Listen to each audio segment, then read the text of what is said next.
All aboard! The Cedric Coward Express is leaving the station.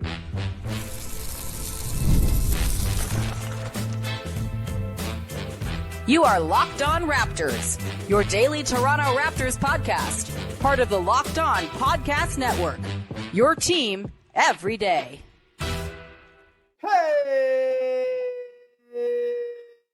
Hey, what's going on? And welcome to another episode of Locked On Raptors, part of the Locked On Podcast Network. Your team every day. It is Thursday, May the 29th, and I am your host, Sean Woodley. I've been covering the Toronto Raptors now for 11 seasons on various platforms, and you can follow all my work over on Blue Sky. You can find the show on Instagram. You can join us in the Locked On Raptors Discord server, link in the description of the podcast. Come hang out, talk playoffs, talk draft, talk Raptors. It's all good times in our listener community. Today's show is brought to you by FanDuel. Right now, new customers can get $200 in bonus bets when your first $5 bet wins. And we're off and running here on a Thursday edition of the show where we're talking some draft stuff. We've got news regarding a whole bunch of dudes going back to school, which maybe puts the quality of the Toronto Raptors second round pick at number 39 into some question, into some doubt.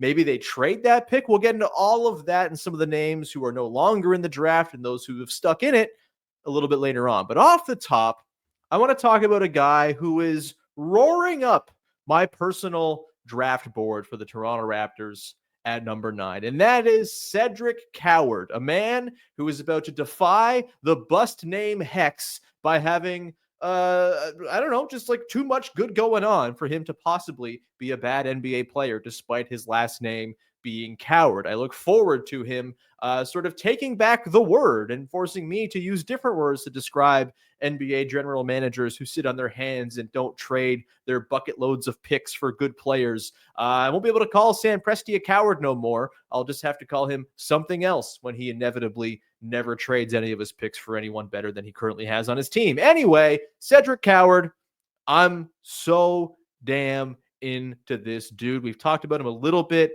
on a couple of recent episodes. We talked about him briefly last week with Trill Bro Dude, and I am just growing ever more fascinated by the idea of the Toronto Raptors just taking him at number 9 and maybe being a bit of a surprise, though I don't think it's a surprise at this point. Cedric Coward has been rising up draft boards ever since he graded out extremely well at the Combine, and when you couple that with his college production, which, albeit, is pretty limited and against not good competition for the most part, it is hard to look at this guy and think, oh, he's just not going to find success in the NBA.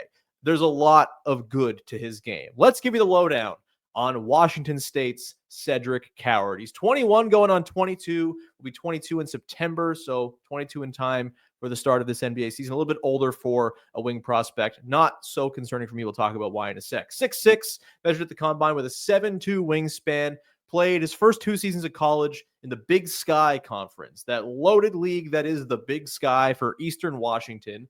And then he spent 6 games last year playing for Washington State in the WCC before he suffered a torn labrum in his shoulder and missed the rest of the year. A bummer, because in the 6 games he played, he was freaking awesome. 17.7 points, 7 boards, 3.7 assists, 0.8 steals, 1.7 blocks for like a 2-3 on the wings.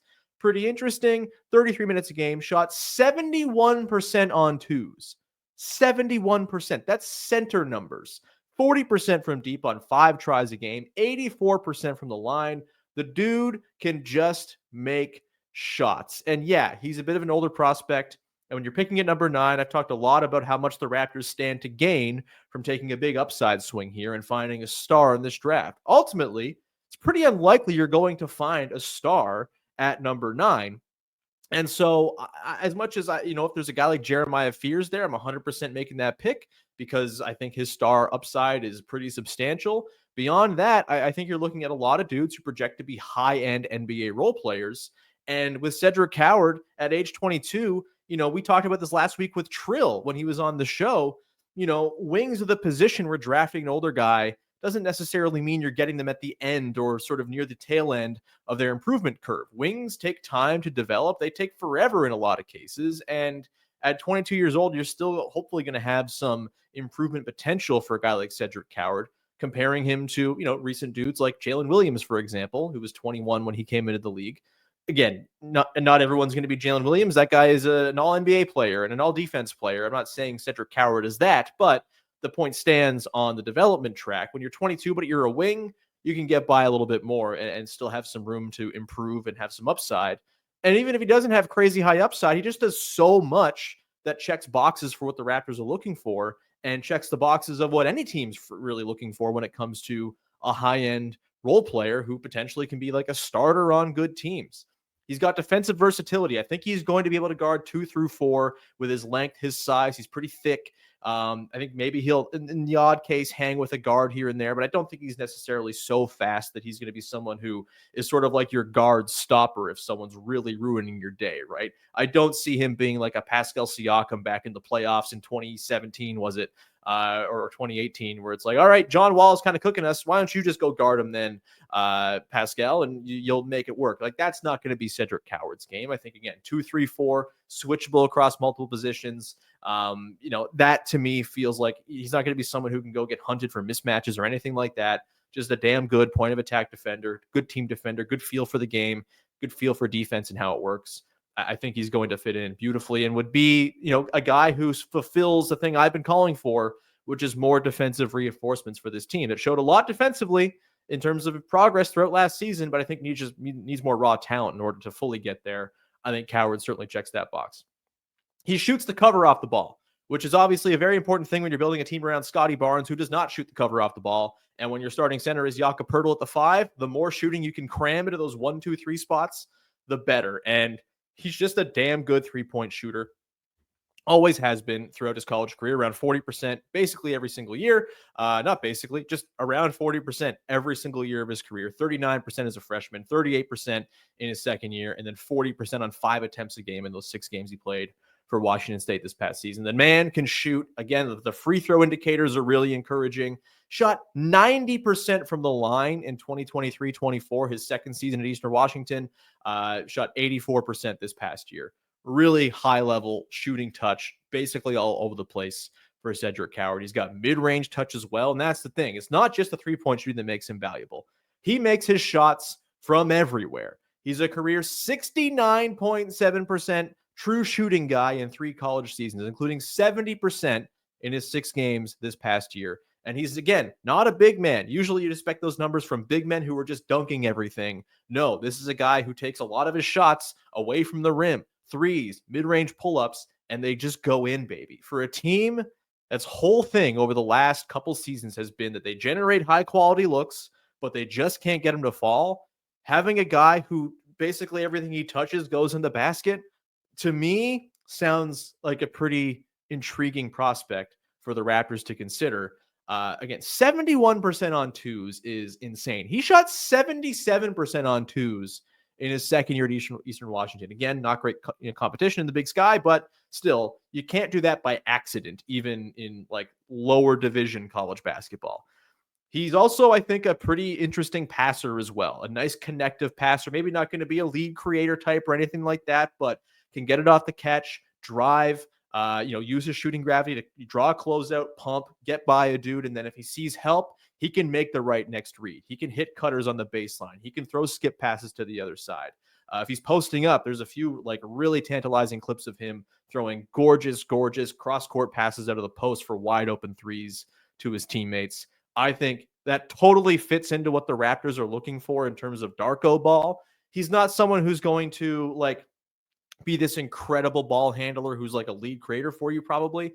Don't think he's like quite got the downhill burst necessarily to go and do that. The handle's not that tight, but it's tight enough to make a couple dribbles and do something with it, whether it's get all the way to the rim and score, get to that mid-range pull-up, or get into the teeth of the defense, draw help, and then find the right read out of it.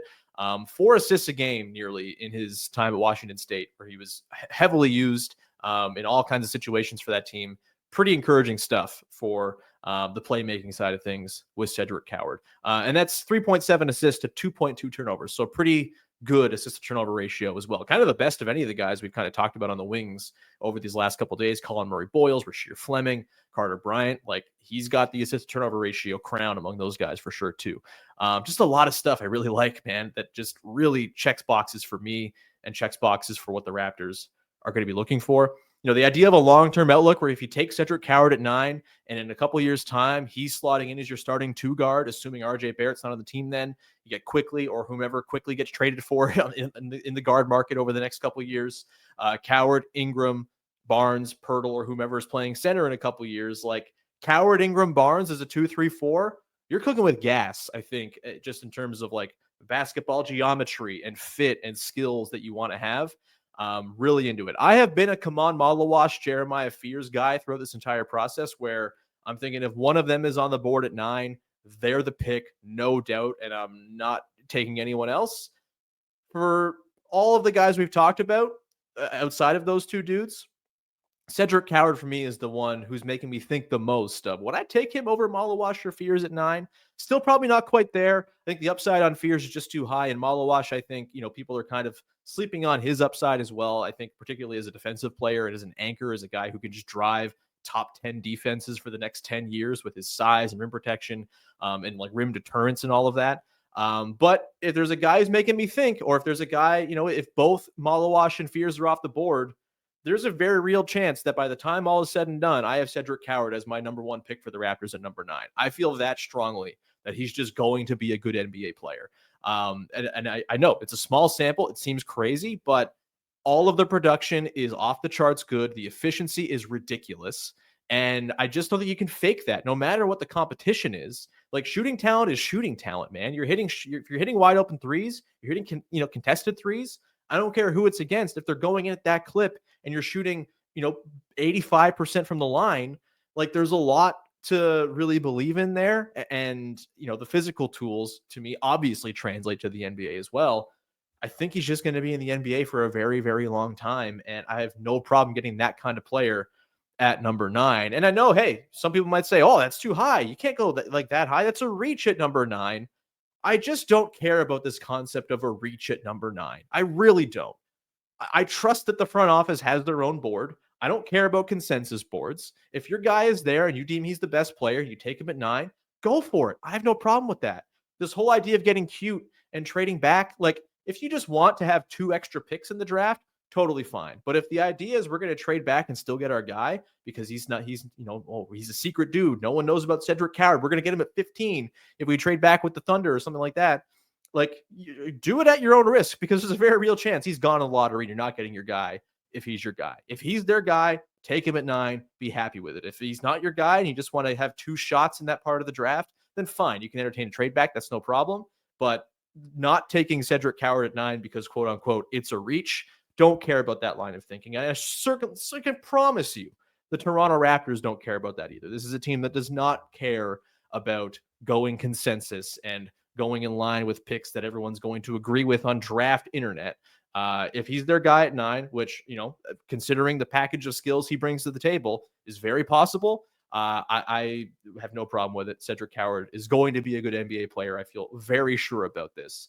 You don't accidentally have a 70% true shooting 3 seasons in a row in college basketball if you don't got some juice. We're going to come back on the other side, and we're going to talk about a pick that has a little less juice than we thought it might, which is the 39th overall pick. Unlike Cedric Coward, who, forgoed? Is that the word? Yeah. Decided not to go to Duke for his next year of college. He's staying in the draft. A lot of dudes have gone back, and that has very much dwindled the second round talent pool. We're going to talk about that and the impact for the Raptors at 39 coming up in just 1 second. Today's show is brought to you by our friends over at FanDuel. The NBA playoffs are in full swing, and every night delivers highlight-worthy performances, major momentum shifts, and can't-miss moments. Whether it's a game-winning shot or a breakout player, there's never been a better time to get in on the action. FanDuel makes it easy to stay in the game before tip-off and live. With player props, performance trends, and same-game parlays, fans have more ways than ever to play smart and win big. Of course, you've got tonight, you've got Pacers, Knicks in the East Finals. If you think Tyrese Halliburton's going to go do the damn thing again, maybe take the over on his assists. He seems like he's pretty all right at getting assists. Was it 15 in that triple-double he had in game number 4? Tyrese Halliburton probably win a lot of people some money these days if you're taking the over on his assists in particular, but the scoring's there too. Pascal Siakam, take the over on his points, 30 points in 2 straight games. You can go do that over at FanDuel. It's the perfect time to sign up as well. If you're new, head to FanDuel.com and place your first $5 bet. If it wins, you get $200 in bonus bets. Make every moment more with FanDuel, an official sports betting partner of the NBA. Back at it here on your Thursday edition of Locked On Raptors. We're putting the Cedric Coward hype train in the garage for the moment. I'm sure we'll bust it back out, take it for a spin as we get closer to the draft going forward. But let's talk about the 39th overall pick, because it's a little less sexy now after some news over the last couple of days of guys going back to school, and the impact of NIL money is just so apparent on this year's draft. Sam Vecini wrote about this earlier on at The Athletic, talking about how this talent pool is just going to be thinner than ever because of NIL. And that's totally right. Talked about Coward. He was one of these guys who could have gone back, right? And another reason I like Coward so much is Duke was like, we want that guy to play for us. He was going to play for Duke until he decided to stay in the NBA draft. Like, if Duke wants you, that's probably a pretty good sign of your overall talent as a player. I digress. A lot of guys who could have been in the mix for the Raptors at number 39 in this draft, or in the event they trade back and get another pick in the back part of the first round. A lot of those guys are now off the board as they are going back to college. A lot of news yesterday from guys who made their calls and are opting to get that bag of NIL money before they join the NBA. And honestly, like, I love this. It sucks for teams that are drafting, especially teams that are stretched financially. We're now with the second apron. One of the only places to get new talent on your team for a second apron team is the second round. And look, the way that the pool is thinning, that's going to be harder and harder for teams to get now. So it sucks for them. It sucks for the Raptors who picked number 39. Like, they're just not going to have as good a chance of getting a really good player there at 39 as they would have with this full stocked, class of guys who are, still have remaining eligibility in the NCAA. But overall, like, this is great. It's wonderful for the college basketball players to go get this money. I love that they now, can kind of make their decision of, hey, I could go to the NBA when I'm maybe not quite ready, try to get that bag, or I can go get a bag, improve my game.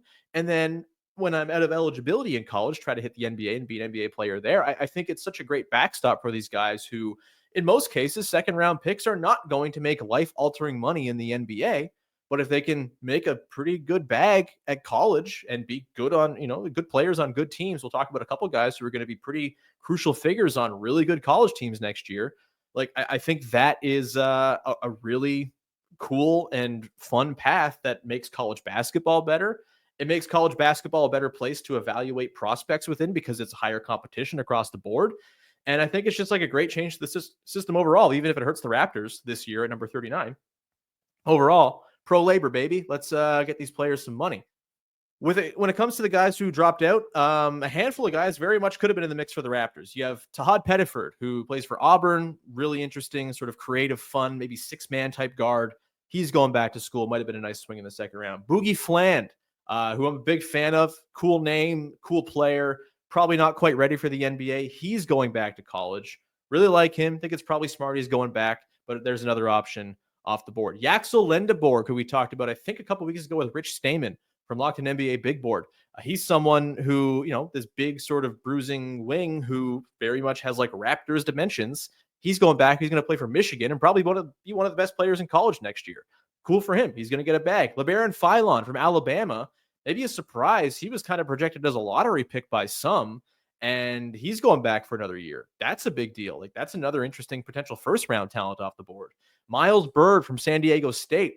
He's another one. Kind of felt like this year's Ryan Dunn, this sort of total defensive menace who racks up insane defensive counting stats, who maybe can't really shoot, but if he ever learns to shoot, is an obvious NBA rotation player. He's going back to San Diego State. Alex Condon from Florida was a projected first round pick. They win the national championship. He's going back for round 2.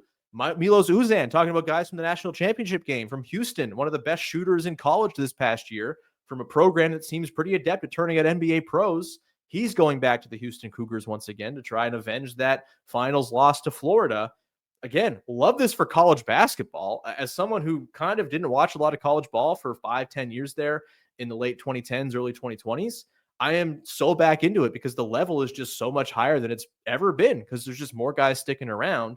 But you're seeing this sort of change with how the draft is now set up, where it's going to be a lot of freshmen. It's going to be a lot of guys who are totally out of college eligibility, and then not a whole lot of in between because there's just such an opportunity to make money in college now that guys are smart to go back unless they really feel like they have a promise. Cedric Coward, for example, feels like he's probably got an inkling that he's going to go pretty high in this draft, and that's why he's sticking in there. Same for a few other guys who decided to stick around. As for the Raptors, it's going to require them to get pretty lucky at 39, right? Do we see them maybe go a route they haven't in recent years, where it seems like they've been very into trying to get these more established college guys with their second round picks? Do we see them maybe go the Euro route, for example? There are a few European prospects this year. There's Ben Serif, the point guard who plays with Noah Esenge at Ratio Farm Ulm. We'll probably talk about him in more depth at some point in the next few weeks. Michael Ruzic out of Croatia is one of these potential draft and stash guys. There's Aussie big man Rocco Zikarsky, who at one point was a pretty highly touted prospect in this draft. A gigantic man. I think he measured as the biggest guy at the combine at 7'3", 7'4". Maybe he's someone you take a swing on in the second round now. There's not going to be those sort of established college guys who, again, the Raptors seem like they've coveted in recent years in that second round. And it's been a while since they've gone the Euro route in the draft too. It's, something that was maybe more of a, frankly, Brian Colangelo, Maurizio Gherardini thing back before Masai Ujiri took over. Obviously, Masai is not opposed to kind of casting a wide net in search of prospects, but he's not gone the Euro route a ton. And so maybe we see a change in that this year. There's a few guys who are sticking around who I think are worth noting as potential guys the Raptors could look at. Jameer Watkins is one I talked about. You can go listen to an episode from last year talking about Jameer Watkins when I was talking about 19 and 31. I think it was early last May when I did this show. And I thought Jameer Watkins would be a totally fair guy to target with both of those picks, just as a dude who's going to come in and has a pretty obvious skill set as a 3-and-D wing type if the threes fall, which, bit of a mixed bag for him in college from three, but he does a lot of other things, passing, defense, all that stuff to really pop as a potential NBA prospect. One of these more experienced guys, 23 years old. He's staying in the draft, and he's an interesting guy who played at VCU last year for being at Florida State the year before that. There's Yannick Konan-Niederhauser, this near 7-footer big man out of Penn State. Graded out really well at the combine, big athlete, interior shot blocking, play finishing, that type of big man, probably a nice backup, kind of projectable going forward. He might be a dude there at number 39. RJ Lewis from St. John's, the sort of 6'7" wing who did a lot of creation for that St. John's team this year. They weren't a particularly fun offensive team to watch, and Lewis is not my cup of tea necessarily as a player, but maybe he's a guy who looks better in the NBA than he did in that brutal spacing environment. There's Edu Thiero from Arkansas who's staying in the draft, this sort of raw wing type. But all these guys who you think would have been obvious, well, they should all be there at number 39. They'll have their pick of the bunch. A lot of these guys could go earlier, late in the first round, early in the second round. And I think it's interesting now with the Raptors having that 39th pick. What do they do? What do they do with it? Is this, they're just going to take who's on the board and see if they can turn a guy into something? Second round picks are usually not going to yield you much, considering they got Jamal Shead and Jonathan Mobo last year. Can you count on a second straight year of successful second rounders coming in and playing a lot of minutes for you? Probably not, but heat check while you can, I suppose. Or do they find a way to trade that pick and maybe move into the back end of the first round to get a better pick, a better shot at one of these guys who might go higher than we thought because of the thinning of the pool? We'll talk about that coming up next and get into the concept of the Raptors trading that number 39 overall pick and whether Ochai Agbaji could be involved in such a trade as well. We'll do that coming up in just one sec.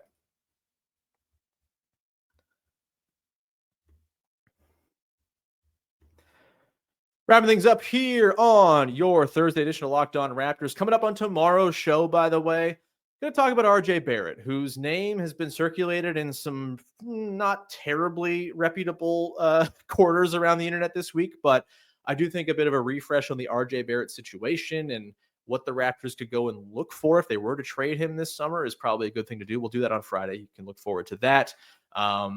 Still very much torn on the RJ Barrett thing myself, but we'll dive further into that on Friday's show. Let's dive into another potential trade, and it has to do with that 39th overall pick. Again, with NIL drawing so many guys back to school, there's a real lack of depth to this draft, and I do think that 39th pick, which, when the Raptors traded for that pick last year at the draft, it was like, oh, they got the Blazers second rounder for next year. That could be the 31st pick in the draft. The Blazers are going to stink. The Blazers were all right this year. And so it's the 39th pick. Still not a bad place to be. Anytime you're in that top 10 of the second round, you're in a pretty good spot to get one of the more likely guys to hit in the NBA. Again, it's pretty unlikely that anyone in the second round is really going to hit. You're lucky if you get one of those guys every 5 to 10 years. That's basically the Raptors clip they've been at since, Masai Ujiri came into town. Second rounders are tough, but I do think there's maybe an opportunity this year with that 39th pick to do something with it, to move up a little higher in the draft. And it's because all these teams that are, really, really capped out, super expensive, like there's just going to be opportunity there to maybe grab a player here or there, or swap a second round pick for a first round pick for financial reasons. For some teams, having a second round pick, especially in the second apron, is actually more beneficial than having a late first rounder if they think they can get a good guy where they're picking, just because of the rookie scale that comes with a first round pick versus the less guaranteed money that comes with a second rounder. And it's just, these secondary teams have to really get creative and, kind of make some concessions to make their teams make sense on the books. And so I think if you look around the league, you might be able to look at some teams that are expensive, that have financial considerations this summer, that maybe that 39th pick becomes attractive to. And maybe if you attach like some more future seconds, which are pretty valuable currency for these really expensive teams, maybe that can get you into the back end of the first round. I'm not totally sure if it's like the greatest draft board to go and accomplish this. So many of the picks in the back part of the first round do not belong to the contenders that originally owned them. I'm looking at this now. The last 16 picks in this draft, 14 picks. I'm bad at counting. The last 14 picks in this draft, only 2 of them are owned by the teams that originally had them. There's a lot of movement, a lot of Brooklyn Nets in the back part of this draft. And I'm not sure you're trading the 39th pick to the Brooklyn Nets for anything sexy. And so you're going to be looking at contenders probably who are looking to cut money, looking to sort of reimagine their books a little bit. And a couple teams come to mind. The Boston Celtics, for me, really come to mind here at number 28 is a team you can maybe try to take advantage of that is clearly going to have some sort of sell-off job this summer. They're not going to have Jason Tatum next year as he's up with the Achilles injury. They're a second apron team. They play an exorbitant amount of tax, and there's a very real chance they try to get off of Kristaps Porzingis or Drew Holiday, these guys who might not be at full form when Jason Tatum is back at full form, as they kind of reimagine the post-Tatum injury version of the team. And I'm not saying you go get Drew Holiday or you go get, Kristaps Porzingis or anything like that, but I do think with their financial concerns and considerations, if there's a move where you can offer them a cheap player and that 39th pick in order to get that 28th pick into your books, a guy who, for example, Ochai Agbaji, who maybe they get a look at next year. He's cheaper than Drew Holiday, who I assume they'd try to dump off and cut some money in that deal. You have Ochai Agbaji to kind of fill in some rotation time. You get that 28th pick if you're the Raptors, and you take another swing on a first round talent. And then the Celtics get a look at Ochai Agbaji and see, hey, can this guy be part of the post-Tatum injury version of the Celtics? If not, maybe he walks next summer. They still get the 39th pick. They don't have to pay that first round rookie scale, and they get that second round, more flexibility with that pick. Again, this is just spitballing. This is by no means remotely sourced or anything. It's just kind of looking at tea leaves, looking at the way these teams are situated and seeing maybe is there something there where you can optimize, this 39th pick plus potentially a player. Maybe it doesn't have to be a player, right? You could always just do the 39th pick plus a couple of future seconds to try to land a first round pick from one of these teams. Could you do 39 plus 2 future seconds to get the 24th pick from the Thunder? Maybe. Like, they don't have the room to throw all these first round picks onto their team. They are stocked with picks, more picks than anyone knows what to do with. Sam Presti loves extra second round picks. He's like, it's his favorite thing in the world. Maybe 24 is a little too rich to get it on the board, but maybe not. Maybe you make the call, 39 and a couple of seconds for the future. That, like, I don't care about future seconds. Throw them all the way. I don't give a damn. Can you get that Thunder pick at 24? Maybe get a second guy who falls out of the lottery, falls a little bit, and you feel like you can go and optimize that draft slot. That's a possibility too.